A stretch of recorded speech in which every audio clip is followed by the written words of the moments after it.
에 이어서 베드로전서 4장 7절입니다. 우리 한 목소리로 같이 읽습니다. 시작. 만물의 마지막이 가까이 왔으니 그러므로 너희는 정신을 차리고 근신하여 기도하라. 한 번 더 크게 읽습니다. 만물의 마지막이 가까이 왔으니 그러므로 너희는 정신을 차리고 근신하여 기도하라. 아멘. 오늘 베드로 사도께서 말씀하신 이 말씀이 지금 우리가 살고 있는 이 시대에 이루어지고 있는 줄로 믿습니다. 지금 일본, 중국, 지금 저기 독일 홍수 비가 너무 많이 와서 이거 독일 같은 경우에는 100년 만에 이런 홍수가 처음이라더라고요. 지금 사망자만 100명 이상이 됐습니다. 그리고 실종자만 1000명이 넘습니다. 그러니까 마을 자체가, 도시 자체가 물에 다 잠겨버렸어요. 지금 이런 일들이 곳곳에 지금 일본, 중국부터 해서 지금 저 캐나다 쪽에는 지금 서울 면적 몇 배가 되는 크기의 지금 산불이 지금 나가지고 지금 전 세계적으로 거기다가 지금 코로나까지 그러니까 이 모든 것들이 재난의 시작이고 만물의 마지막이 가까이 올 줄로 믿습니다. 우리가 지금 시대를 보면서 느끼지 못하고, 그러니까 제일 안타까운 게 뭐냐면 깨닫지 못하는 겁니다. 깨닫지 못하면 멸망합니다. 그러니까 성경은 깨닫는 것이 제일 은혜라 그러거든요. 여러분들이 오늘 깨닫게 되시기를 바랍니다. 그리고 우리가 주님 앞에 서야 될 날이 점점점 다가오고 있고, 주님께서 말씀하신 마지막 때의 현상들이 나타나고 있고, 이제 딱 성경에는 한 가지가 이루어지지 않았습니다. 뭐가 이루어지지 않았나요? 재림이 이루어지지 않았습니다. 성경의 모든 건 다 이루어졌어요. 그것은 성경을 믿지 않는 사람도 다 인정을 합니다. 예수님의 재림만이 남아있습니다. 재림이 되기 전에 급격한 이런 난리와 소문이 있을 것이다. 그러니까 상상할 수 없는 일들이 세계 곳곳에 동시다발적으로 일어나게 될 것이다. 그걸 지금 우리는 눈으로 보고 있는 것입니다.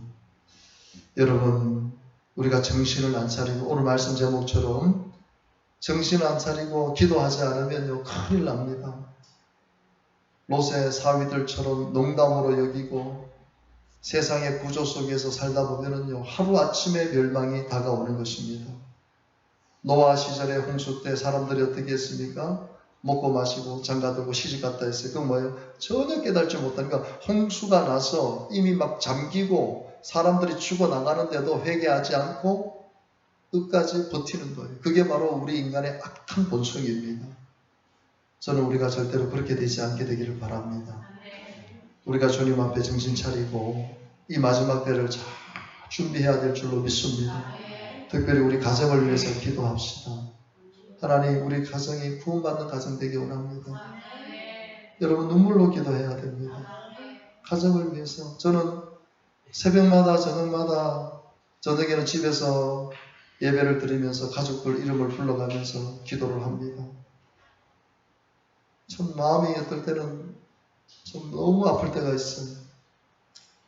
예수님을 빨리 믿어야 되는데, 빨리 영접해야 되는데, 지금 시대가 기다려주질 않는데, 여러분, 하나님이 기회를 주시는데 기회를 자꾸 놓쳐버리면은요, 결국은 어떻게 됩니까? 하나님의 손에서 벗어나게 되면 그 인생은 참 뭐라고 말할 수 없는 비참한 자리에 서게 됩니다. 하나님이 기회를 주실 때, 주변에서 중보 기도가 들어갈 때, 여러분의 가정에 아직도 예수 믿지 않는 분들이 다 예수 믿고, 또 우리에게 주신 사명은 우리 가족 구원입니다. 그래서 우리 가정이 어떻게든지 정신을 차려서 가족 가운데 믿는 우리들이 정신을 차려서 내 가족들을 위해서라도 정말 하나님 앞에 너무너무 간절한 마음으로 그렇게 기도할 수 있게 되기를 바랍니다. 우리의 몸도 마찬가지입니다. 우리가 몸을 관리하지 않으면 결국 어떻게 됩니까? 몸을 관리하지 않으면요, 여러분, 하나님을 우리가 예배하는 것도 마찬가지입니다. 우리 몸을 관리를 하지 않으면 여러분들이 예배를 제대로 못 드려요. 여러분이 주일날 여러분들이 하나님 앞에 신령과 진정으로 예배 드리기 위해서 여러분 몸을 관리를 해야 됩니다. 지난번에도 제가 여러분들에게 말씀을 드렸지만은 우리 교회 정수기를 하러 오시는 아주머니가 계셨는데 제가 교회를 좀 다니려 했더니 자기 교회를 나갔대요. 나갔는데 도저히 교회를 나갈 수가 없다는 거. 왜 그러더니 교회 가서 예배만 딱 드리면 그때부터 그냥 자기는 졸기 시작한다는 거. 그러니까 너무 부끄러워가지고 목사님 보기 너무 죄송해서 그래서 제가 물어봤어요. 토요일날 뭐 하십니까? 그랬더니 토요일날 모든 자기는 일주일 동안 일을 하니까 토요일날 밀려있는 일을 다 해버린다는 거예요. 그러니까 어떨 때는 새벽 2시, 3시 막 그때까지 일을 한다는 거예요. 청소하고 빨래하고 막 그냥 반찬하고 이거를 토요일날 이제 다 하는 거예요. 그러니까 생각해 보세요. 토요일날 2시, 3시까지 일을 하다가 한 5시간, 6시간 자고 교회 딱 나오면 교회 에어컨 틀어주지 또 히터 틀어주지 딱 앉으면은 어떻게 돼요? 그냥 졸음이 오는 거죠. 그러니까 정신없이 그냥 조는 거예요. 그러니까 부끄러워서 못 나가겠다는 거예요. 여러분 그게 말이 됩니까 여러분?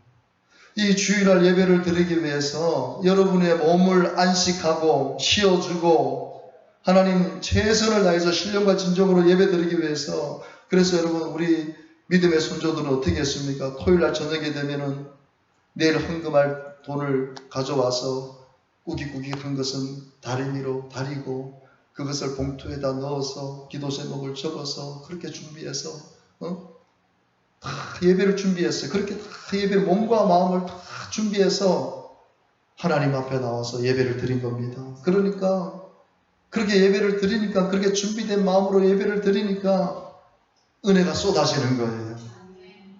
여러분 몸을 잘 관리하십시오. 그래서 우리가 먹는 것도 잘 먹어야 되고 자는 것도 잘 자야 되고 몸이 이상이 있으면 하나님 앞에 기도하면서 몸을 고쳐나가야 되는 거예요.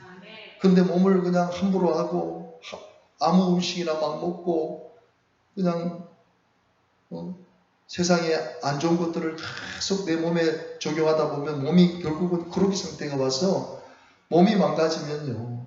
여러분 몸이 망가지면 신앙도 망가지게 되어 있습니다. 왜? 하나님 앞에 예배를 못 드려요. 몸이 망가지면. 제가 그래서 우리 늘 유승자 목사님에게 늘 얘기를 합니다. 몸을 아끼시라고. 왜? 몸을 아끼지 않다 보면 하나님을 예배하고 싶을 때 예배를 못하게 됩니다. 하나님 앞에 드릴 수 있는 힘을 남겨놔야 됩니다. 그래서 여러분들이 토요일 같은 경우에는 될 수 있으면 저녁에 안식하시고 빨리 주무셔야 됩니다. 그래서 이 예배가 이 한 시간의 예배가 번제와 같이 하나님 앞에 나를 완전히 태워드리는 그런 예배가 될 수 있게 되기를 바랍니다. 아멘. 마지막 때 우리가 정신을 차리지 않으면요. 여러분, 특히 하나님의 자녀들이 정신을 차리지 않잖아요. 우리가 정신을 차리지 않을 때 하나님께서 우리에게 주시는 벌이라고 해야겠죠. 벌. 깨달으라고 우리에게 주시는 게 있어요. 그게 뭐냐면 우리의 힘으로는 할 수 없는 환경들이 자꾸 우리에게 다가옵니다. 여러분의 힘으로 할 수 없는 일이 다가올 때요. 우리가 우리 자신을 돌아봐야 됩니다. 아, 내가 지금 정신을 안 차리고 있구나. 하나님 앞에 내가 지금 정신 안 차리고 살고 있구나. 제가 참 살면서 너무 감사할 때가 많습니다. 너무너무 감사할 때가 많아요. 차를 몰다가도 어떨 때는 이게 상황을 봤을 때는 너무너무 크게 날 사고인데 하나님이 어떻게 그걸 피해가게 하실 때가 있어요. 그러면 제가 바로 하나님 앞에 감사합니다. 하나님 이렇게 또 지켜주셨습니다. 이렇게 또 함께 해주셨네요. 그게 어떨 때는 그냥 주머니에 있는 거 다 찾아가지고 제가 이렇게 하나님께 헌금할 때가 있어요. 왜? 그 헌금한 돈에 비하면 지금 이 사고를 막게 해주셔가지고 그 피해를 생각해보면 어마어마한 돈이 나갈 건데 하나님이 그렇게 보호해 주실 때 딱 깨닫는 거예요. 아, 이건 무조건 감사하는데 내 있는 거 다 털어서라도 내가 감사해야 된다. 제가 몇 번을 그랬던 적이 있어요. 정말 위험한 상황에서 하나님 나를 지켜주셨을 때 제가 통장에 있는 돈까지 빼가지고 제가 무명으로 몇 번 헌금을 한 적이 있어요. 왜? 그 돈을 생각하면 이 돈은 아무것도 아니에요. 하나님 앞에 드리는 돈은 아무것도 아니에요. 만약에 사고가 나서 내가 다쳤다든지 누구를 다치게 했을 때 그 돈은 상상할 수 없는 거예요. 여러분, 지금 이 코로나는 뭡니까? 너희들이 잘났니? 너희들이 그렇게 잘할 수 있니? 코로나를 다 터지니까 뭐예요? 우리 인간들이 할 수가 없잖아요. 우리 대한민국이 저걸 잡아본다고 했지만 잡히지가 않고 하루에 1000명, 1500명씩 계속해서 지금 발생하고 있잖아요. 그래서 영국은 아예 그냥 이걸 감기처럼 생각하자. 그냥 이대로 그냥 지내서 하루에 5만 명이 지금 확진자가 나온다 그러거든요. 5만 명이. 이게 저런 선진국도 이걸 잡을 수가 없는 거예요. 왜? 하나님께서 너희들 힘으로 한번 해봐라는 거예요. 하지만 할 수 없는 거예요. 이럴 때 우리는 겸손해져야 되고 정신 안 차리고 산 것을 회개해야 되고 정신을 차리고 이제는 하나님의 뜻을 분별해야 될 줄로 믿습니다. 여러분, 야곱이 아브라함과 이삭과 야곱이 정신을 안 차리니까요. 하나님께서 야곱을 계속 정신을 차리게 하십니다. 정신 안 차리고 아버지 속이고 형을 속이니까요. 집에서 못 살게 만들어요. 집에서. 여러분, 집을 떠난다는 것은 가장 큰 고통이에요. 그래서 집 떠나면 고생이다 그러거든요. 우리 어르신들이 아무리 좋은 곳에 가도 집을 떠나면 고생이에요. 고생. 근데 야곱은 정신 안 차리고 엉뚱한 생각을 하니까 완전히 집에서 집 근처도 아닌 올 수도 없는 외삼촌 라반의 집에 가서 무려 20년을 거기서 종살이를 하게 됩니다. 정신 안 차리니까 라반의 집으로 하나님 보내셔가지고 자기보다 더 자기를 잘 속이는 외삼촌을 만나서 고통을 당하기 시작해요. 고통을 당하기 시작해요. 정신 안 차리니까 계속해서 어려운 일들이 반복하는 것을, 심지어는 정신을 안 차리니까요. 딸 디나, 12아들 중에 딸이 하나입니다. 얼마나 귀하겠어요. 근데 그 딸 디나가 감금까지 당하는 일이 일어나게 됩니다. 그리고 결국 자식들이 또 엉뚱한 짓을 해서 또 도망갈 수밖에 없는, 여러분 성경을 읽어서 다 아실 거예요. 야곱이 정신 차리지 않으니까 계속해서 하나님께서 정신 차리도록 자기의 힘으로는 할 수 없도록 만드시는. 그래서 어디서 완전히 꺾습니까? 야복강 나루토에서 완전히 다 야곱이 고집이 꺾이는 거예요. 형이 400명의 군사를 끌고 오는데 방법이 없는 거예요. 이거는 오면은 다 죽는 거예요. 재산이고 뭐고 다 죽는 거예요. 그러니까 거기서 하나님 앞에 무릎 꿇잖아요. 하나님, 저는 할 수 없어요. 저는 지금까지 수많은 일들을 겪었지만, 내 힘으로 하려고 했지만 저는 이제 할 수 없습니다. 하나님, 나를 살려주십시오. 하나님, 나를 도와주십시오. 밤새도록 천사를 붙들고 응답해 주지 않으면 나를 죽이고 가십시오. 물론 성경에는 그런 게 없지만 아마 그렇게 밤새도록 씨름하다가 하나님이 야곱의 중심을 보니까 이제는 꺾인 거예요.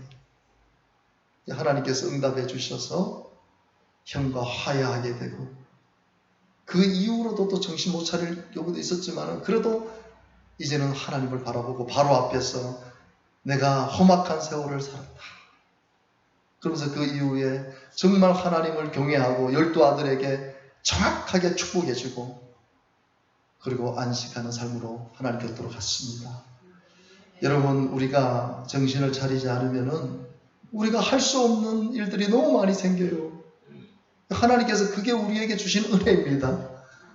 우리 힘으로는 할 수 없는 그런 일들, 그런 환경들이, 이번에 유순자 목사님 또 버스에서 사고가 나셨지만은요, 하나님이 붙들어 주시지 않았으면은요, 지금 저렇게 걸어 다닐 수가 없어요. 그런 분들이 많으세요. 19은요, 노인들이, 어르신들이 넘어지거나 사고를 나가면 19은 휴유증 때문에 생활을 잘 못하십니다. 우리 유순자 권사님은 하나님이, 그건 뭡니까? 깨달으라는 거예요. 권사님은 깨달으셔야 됩니다. 왜 하나님께서 건강을 주시는지. 저는 늘 기도합니다.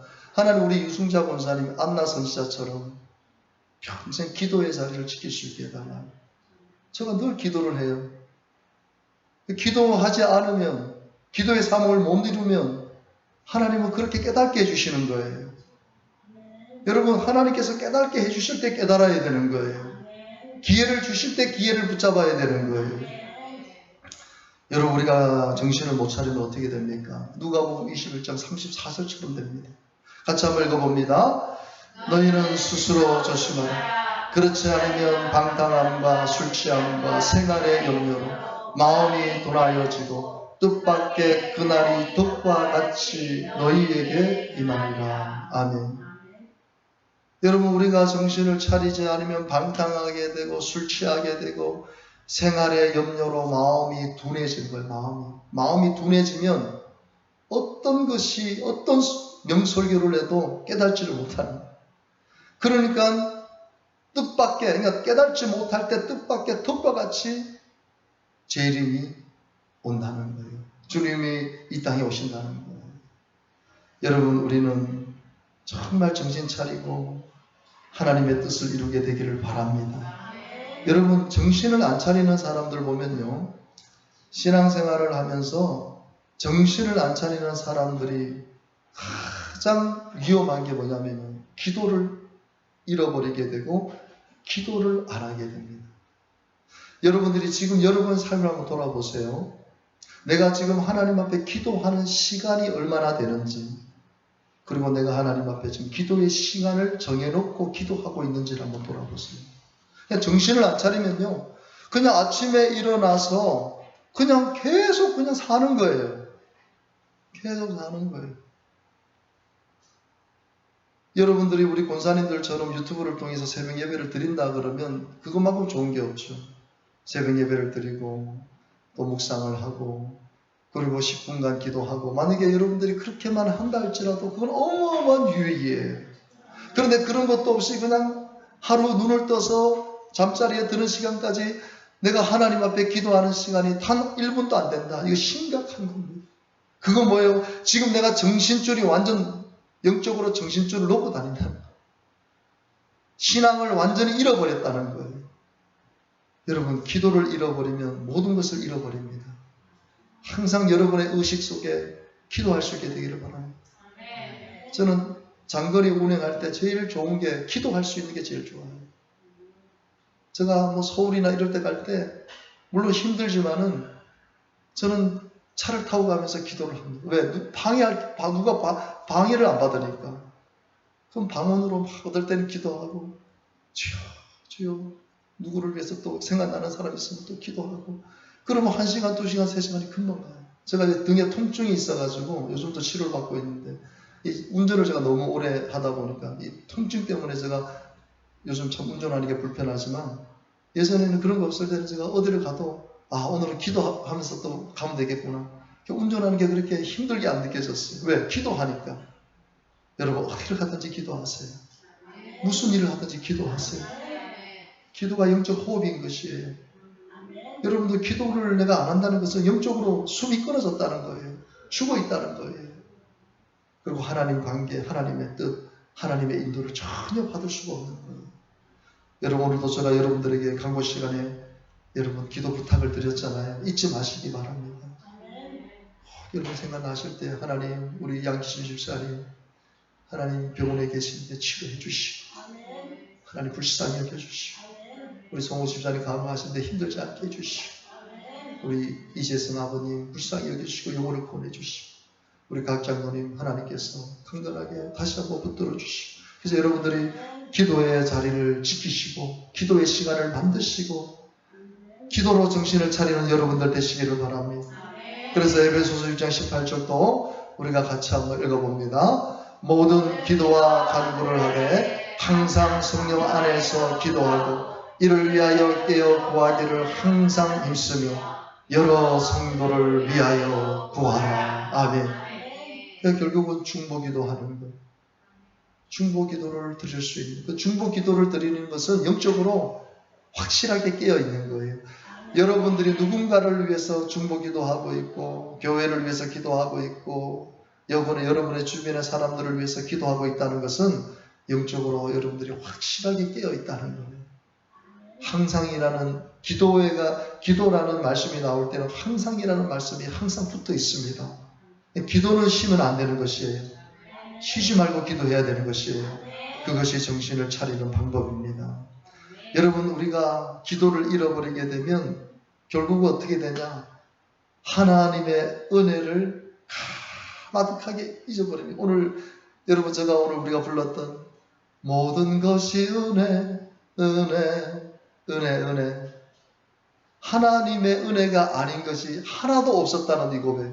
제가 아마 이것을 유튜브로 계속 듣고 또 연습하고 아마 한 200~300번 내가 들은 것 같아요.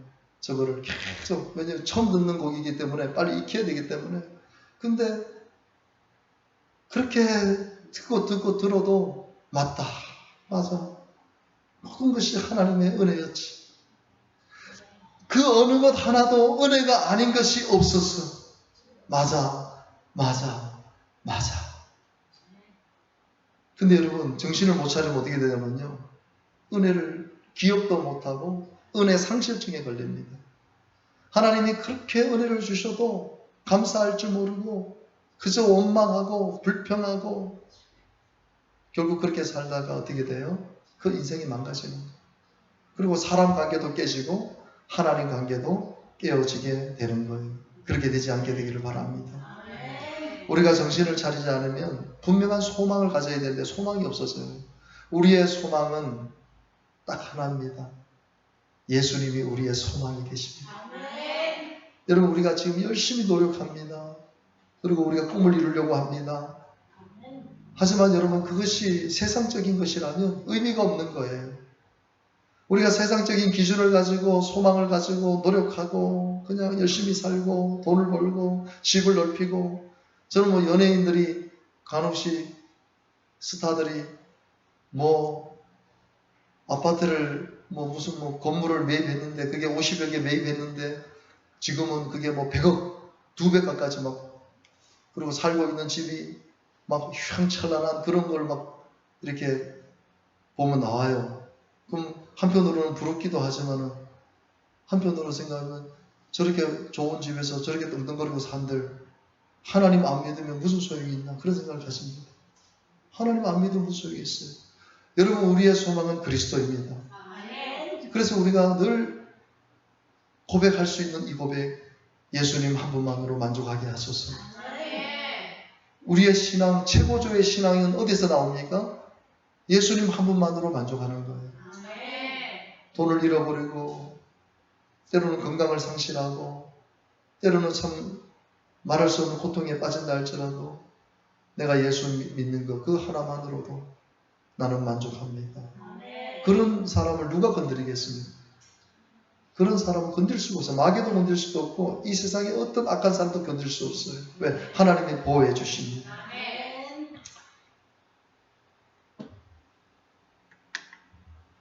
데살로니가 1장 3절 같이 읽어봅니다.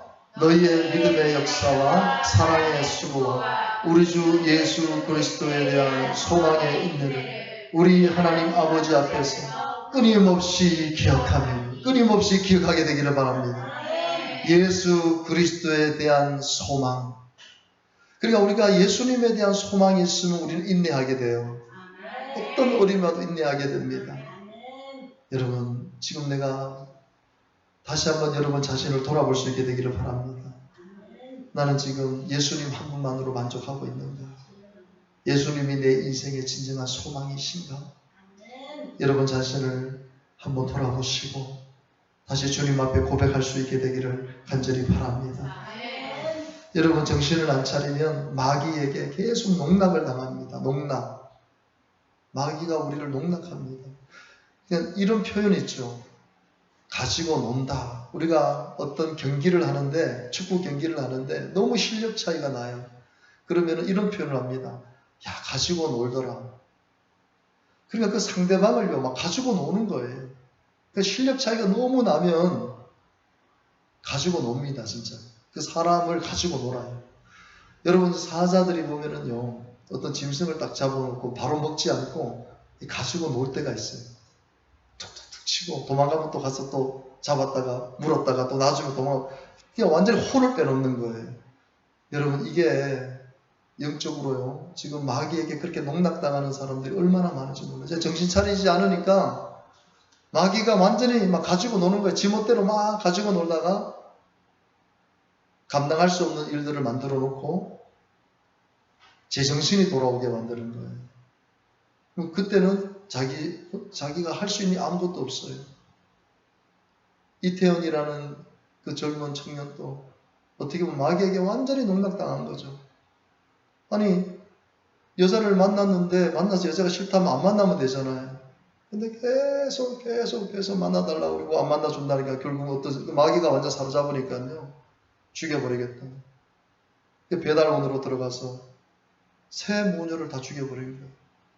여러분, 그게 상식적으로 여러분 그런 일들을 우리 인간이 할 수 있습니까? 절대로 못합니다. 우리 인간이 이성으로 어떻게 그런 짓을 합니까? 마귀가 완전히 사로잡아서 농락을 시키는 거예요. 갖고 노는 거예요. 그렇게 만들어버리는 거예요. 여러분, 우리가 영적으로 정신을 안 차리면요, 마귀가 우리를 가지고 놉니다. 교회가 기도하지 않으면 마귀가 이 교회를 다스립니다. 성령은 떠나가고 마귀가 다스리는 거예요. 그럼 그 교회는 풍지박산이 납니다. 싸우고 불멸이 일어나고, 그래서 교회 일을 막 세상에다가 접수해가지고 세상이 판단하도록 만들고, 그래서 우리 한국교회가 지금 이런 징계를 당하는 거예요. 정신 안 차리면 마귀에게 농락당합니다. 기억할 수 있게 되기를 바랍니다. 우리가 너무나도 잘 아는 말씀 베드로서 5장 8절을 보세요. 마귀가 지금 어떤 상태로 우리를 기다리고 있습니까? 근신하라 깨어라 너희 대적 마귀가 우리의 대적입니다. 다른 사람이 대적이 아니에요. 마귀가 우는 사자같이 두루다니면서 산길자를 지금 찾고 있어요. 그러니까 정신 차리고 있지 않으면 마귀에게 그대로 걸려 넘어지는 거예요. 꼭 정신 차릴 수 있게 되기를 바랍니다. 여러분, 우리가 정신을 차려야 되는데 우리가 영적으로 정신을 차리는 방법이 있어요. 오늘 이걸 잘 배우게 되시기를 바랍니다. 아무리 정신 차려라 그래도 방법을 모르면 내가 지금 정신 차리고 있는지 안 차리는지 모르잖아요. 여러분, 설교자는 설교하면서 항상 여러분들에게 답을 줍니다. 답을 줘도 여러분들이 그 답을 가지고 실천하지 않으면 아무 소용이 없는 거예요. 여러분, 하나님이 얼마나 감사합니까?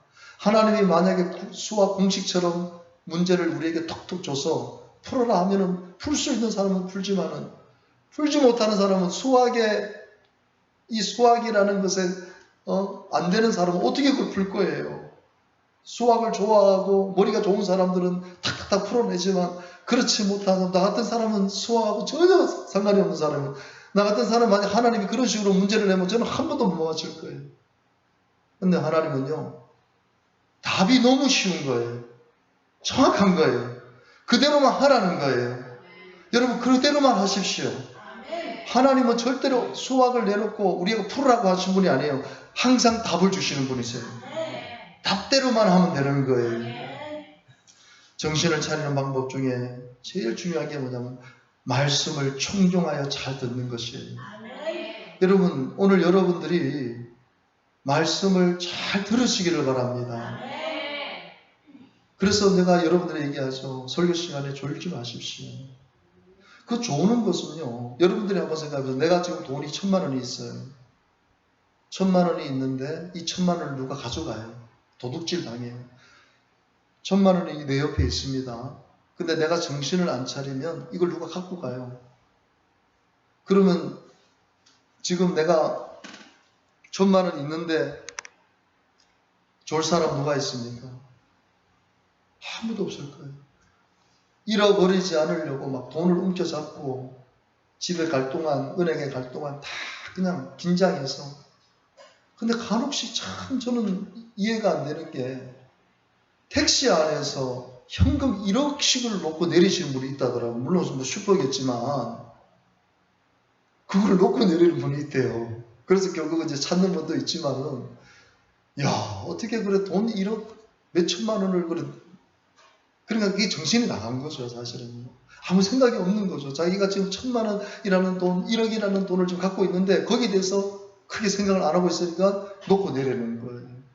제가 왜 이 비유를 했냐면, 여러분들이 주일날 와서 설교 제대로 듣지 않고 예배 제대로 드리지 않는 것을 한산으로 한다면은요, 상상할 수 없는 돈을 여러분들이 손해보고 있는 거예요.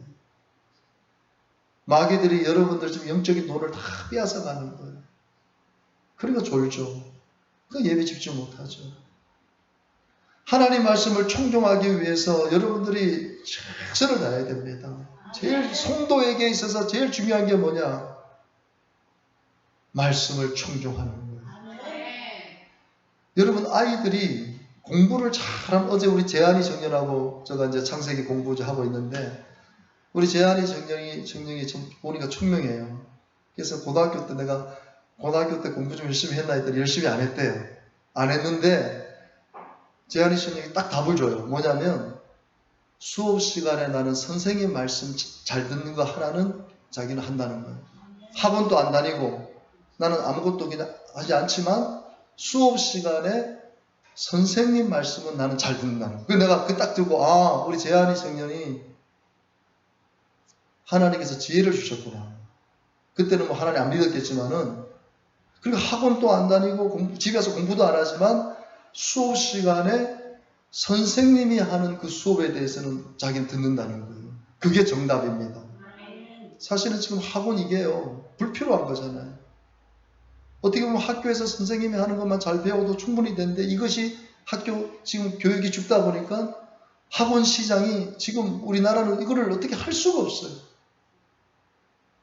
여러분 정답입니다. 재한이 청년이 어제 했던 게 정답입니다. 여러분들이 바빠서 기도할 수 없고 전도도 할 수도 없고 아무것도 할 수 없는 그런 상황에 놓였을 때 해야 될 게 뭐냐? 주일날 여러분 이 말씀, 목사님을 통해서 주시는 이 말씀을요, 생명을 다해서 들으시면 됩니다. 거기에 응답이 있고 은혜가 있고 축복이 있는 거예요. 얼마나 바빠요, 여러분. 다 바쁘잖아요. 그런 바쁜 생활 속에서 어떻게 여러분들 신앙생활을 다 할 겁니까?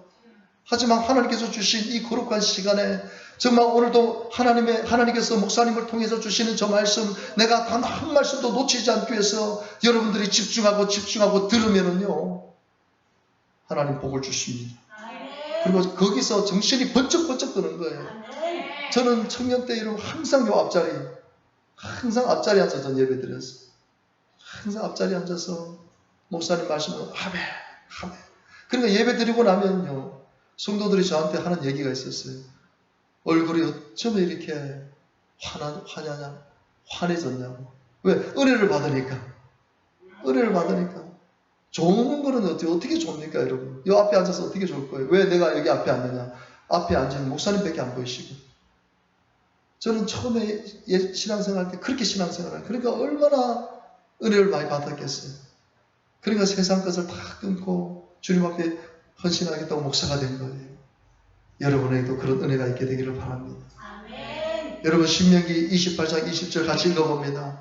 내가 내 하나님 여호와의 말씀을 청종하는 이 모든 복이 내게 임하며 내게, 그러면서 그냥 청종하는 자에게 주시는 복을 그냥 계속 날아야 합니다. 그러니까 하나님 말씀을 청종하게 되면 깨닫게 되고 응답받게 되고 잘되게 되고, 그러니까요 복이 그냥 계속 따라붙는 거예요.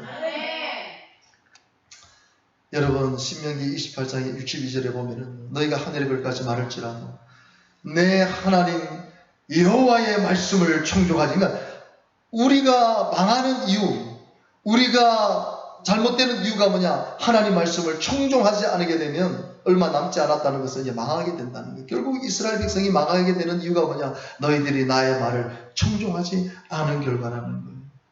여러분 신명기 3장 9절에 보면 내가 내 하나님 여호와의 말씀을 청종하는 게 제일 먼저 나와요. 여러분들이 오늘 이 설교 시간에 하나님 말씀 앞에 얼마나 겸손하게 청종하는지를 돌아볼 수 있게 되기를 바랍니다. 그러면요 여러분 정신 차리게 되는 거예요. 30장 20절에도 보면 내 하나님 여호와를 사랑하고 그의 말씀을 청종하는 것, 이것이 우리에게 정신 차리는 방법인 것이에요. 그렇게 될 수 있게 되기를 바랍니다. 그리고 우리가 하나님 말씀이 우리의 삶 속에 적용되도록 사는 것, 여러분 꼭 적용되도록 살기를 바랍니다. 한 주간의 삶 속에 오늘 하나님 주신 이 말씀, 하나님 내가 단 한 가지라도 나는 적용하겠습니다. 이 말씀에 순종하겠습니다. 그게 너무나도 중요해요. 여러분 사도행전요 17장 11절은 베레아의 사람들이 나옵니다. 이 베레아 사람들이 있는 사람들은 데살로니가에 있는 사람보다 더 너그럽다. 이 너그럽다는 말은 뭐냐면요, 말씀을 들을 수 있는 준비가 돼 있다는 거예요. 여러분, 말씀이 강박하면 어떻게 됩니까? 여러분, 제가 오늘 여러분들 다 눈을 다 봅니다. 여러분도 제 눈을 보시기 바랍니다. 여기 100명이 있어도요, 100명의 눈을 제가 다 봅니다. 제가 안디옥 교회 같은 경우에는 그 300석이잖아요. 제가 수요 설교날 한 번씩 설교할 때 그 강단에 서면요, 저 구석에 있는 사람들까지요 다 보입니다. 뭘 하는지도 다 보여요.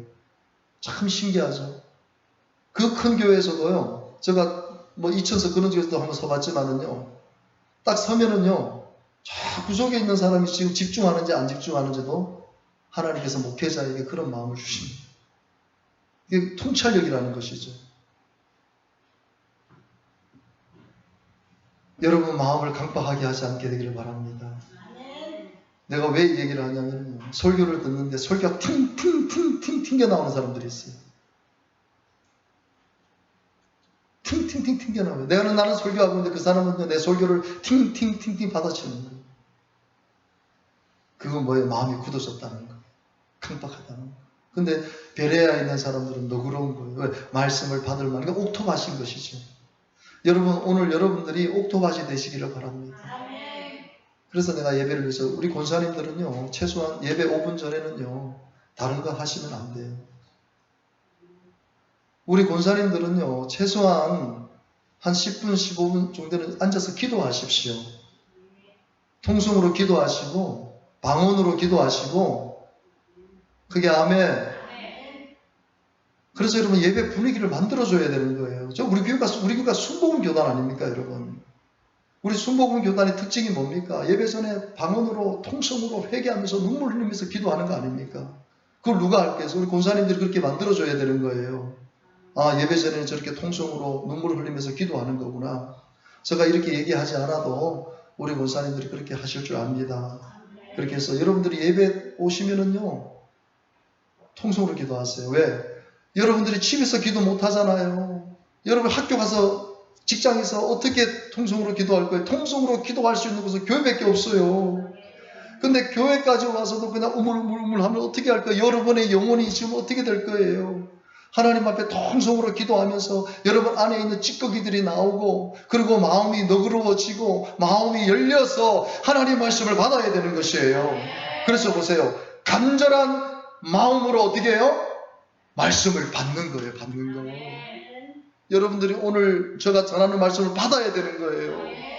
여러분, 공을 치면 수비는 어떻게 합니까? 그 공을 여러분 잡기 위해서 어마어마하게 쫓아간다든지 중심을 잡는 거예요. 그 순간에는 거의 200%, 300% 집중을 하는 거예요. 공을 잡기 위해서. 바로 그런 뜻이에요. 간절한 마음으로 말씀을 받아야 되는 것이에요. 받으면 깨닫게 되는 것이에요. 받으면 정신 차리게 되는 것입니다. 그리고 더 중요한 게 뭐예요? 이것이 그러한가 하여 날마다 성경을 상고하는 거예요. 아, 목사님께서 이 말씀 주셨지. 이 말씀을 통해서 하나님 나를 깨닫게 해주니 감사합니다. 그리고 말씀 또 찾는 거. 여러분, 주일날 여러분들이 아마 성경을 갖고 오셔도 제가 이게 화면에 보기 때문에 여러분들이 성경을 못 찾고 하면은, 여러분 왜 이렇게 하냐면, 지금 여러분 유튜브에 한번 들어가 보세요. 대부분 다 화면에서 같이 있습니다. 왜 그러냐면은, 예전에는 이런 게 없을 때는 성경을 다 찾았어요. 그러면 예배가 보통 2시간에서 3시간입니다. 찬송가 몇 장입니다. 찾으세요. 그럽니다. 그러면 찾고 또 끝나고 나면 몇 장 부르기 위해서 이런 식으로 예배를 드렸어요. 그래서 예전에는 이 프로젝트가 없을 때는 뭐랍니까, 그거. 위에다 올려가지고 하는 거 있었어요. 왜? 그런 게 왜 생겼냐면은, 성경을 또 못 찾으시는 분들도 있고, 또 성경 안 그러다 보니까 제일 중요한 건 뭐냐면, 시간이 2배가 더 걸린다. 시간이 2배가 더 걸린다.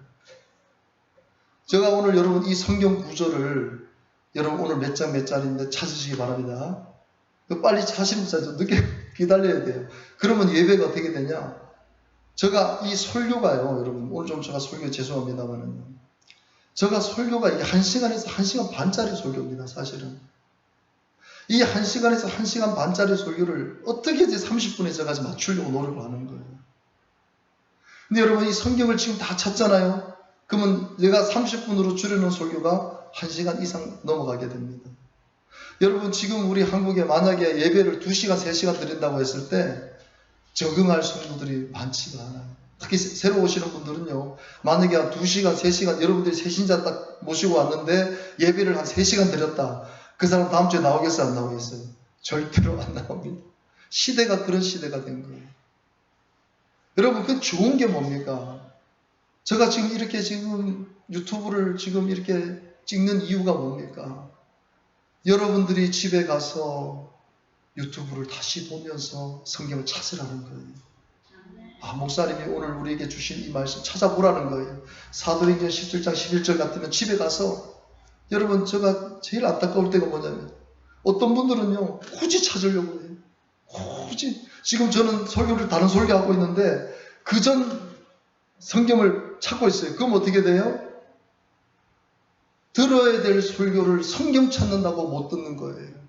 청중해야 되는데 성경 찾다가 청중하지 못하는 거예요. 근데 여러분, 이 유튜브가 있음으로 인해서 얼마나 좋습니까? 여러분들이 집에 가서 편안한 시간에 유튜브 보면서, 그러면서 설교 말씀 끊을 수 있잖아요. 그 부분 끊다가 성경 찾고 읽고 또 듣고. 만약에 여러분들이 이렇게 성경을 상고한다고 했을 때 여러분의 정신이 어떻게 되겠어요? 완전히 차려지게 되는 거예요. 그리고 말씀화 되는 거예요. 말씀화. 이런 역사가 있게 되기를 주님의 이름으로 축복합니다. 그래서 여러분, 제가 지난주에는 설교 따로 못 드렸지만은 제가 설교 부분만 따로 올리잖아요. 그러면 여러분들이 설교 부분만 가지고도 얼마든지 한 번 더 듣고, 우리 미나리 형제가 지금 못 오지만은 미나리 형제가 제가 해줬던 것을 실천을 했어요. 그래서 여기 주일로 한 번 듣고 또 유튜브를 통해서 한두 번 더 들었다는 거예요. 근데 우리 미나리 형제가 하는 얘기가 뭐냐면, 한 번 들을 때는 모르는데 두 번 들으니까 더 은혜가 된다. 한 번 들으면 두 번 들으니까 또 깨닫게지고 또 은혜가 임하고. 여러분, 말씀의 홍수 시대에 우리는 살고 있습니다. 하지만 아무리 유명한 목사님들의 말씀이라 할지라도 그 목사님들하고 여러분들하고 아무 상관없어요. 여러분의 영혼을 위해서 기도하는 목회자의 말씀에 집중하시기를 바랍니다. 왜? 여러분 한 사람 한 사람을 위해서 기도하기 때문에 하나님은 이 오늘 설교를 통해서 여러분들에게 가장 합당한 말씀을 목회자가 준비하도록 하시는 거예요. 그게 바로 영적인 감각과 영감이라는 것이에요. 하나님은 다 여러분 사정 모릅니다. 다 모릅니다. 여러분들이 다 얘기하는 건 아니잖아요. 하지만 하나님은 성령을 통해서 가르쳐 주시는 거예요. 그리고 여러분들에게 정말 필요한 말씀이 무엇인가를 주의 종이 영감을 통해서 설교를 작성하게 만드는 거예요. 여러분, 마지막으로 그리고 참 중요한 게 있습니다. 여러분, 이 부분을 여러분 체크하시기를 바랍니다. 여러분, 믿음의 현주소. 내가 지금 예수님을 믿고 있는가? 나는 진짜 믿음이 있는가? 이걸 꼭 점검해야 됩니다. 나 정말 예수 믿는가?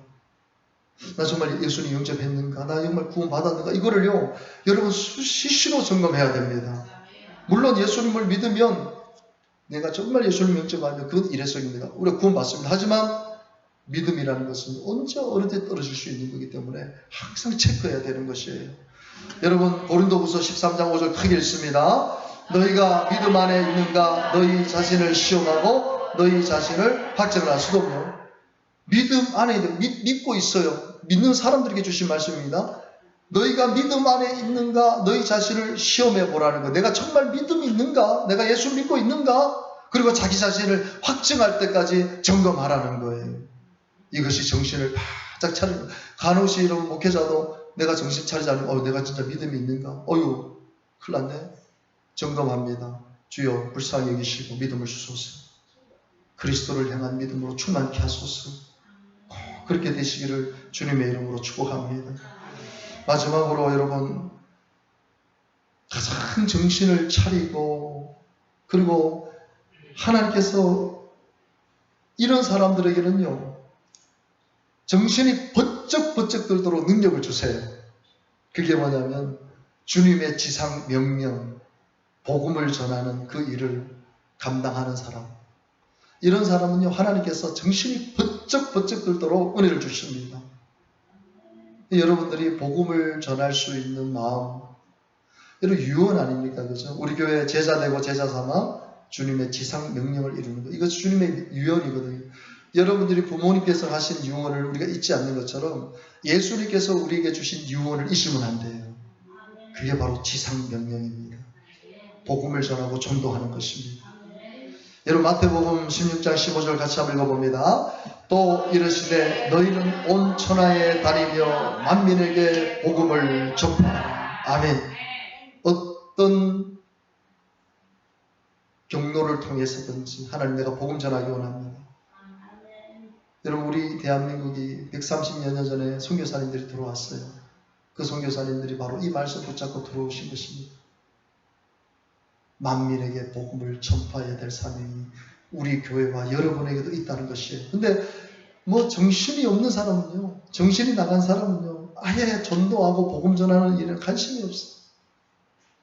하지만 여러분들이 누구를 만나든지 복음을 전하고 전도해야겠다라는 생각만 가지고 있어도요, 그 사람은 지금 정신을 차리고 있는 것이고, 하나님은 그런 사람에게 정신을 더 차릴 수 있도록 더 큰 은혜를 주시고 복을 주십니다. 할렐루야.